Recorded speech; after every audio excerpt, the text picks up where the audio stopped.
Welcome to Chillin' 101. We hope this video helps. In this video, I will explain how to use the Gamma app on mobile.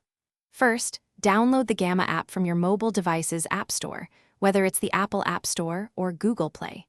Once installed, open the app and either log in with your existing credentials or create a new account. You can often use your email or a linked social media account for quick access. Take a moment to explore the clean, intuitive interface. You'll find the main navigation usually at the bottom or side, guiding your first steps. Now, let's dive into creating your first presentation. Simply tap the prominent plus icon, usually located at the bottom center or top right, to initiate a new project. Gamma offers a variety of pre-designed templates to kickstart your ideas, or you can opt for a blank canvas for complete creative freedom. Easily insert text, upload images from your photo library, or embed videos directly into your slides, all with just a few taps on your screen.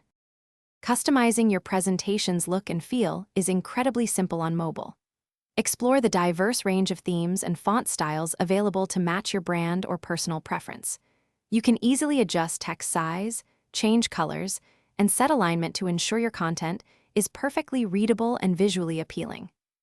Gamma's smart layouts are a fantastic feature, automatically organizing your elements for a polished, professional appearance with minimal effort. Finally, sharing your completed Gamma presentation is straightforward. You can generate a shareable link to send to anyone or email it directly from the app. For offline access or different platforms, export your presentation in popular formats such as PDF or even a PowerPoint file. If you're working with a team, invite collaborators to edit your presentation in real time, making teamwork seamless and efficient, all from your mobile device. Thanks for watching. Consider subscribing if we helped you.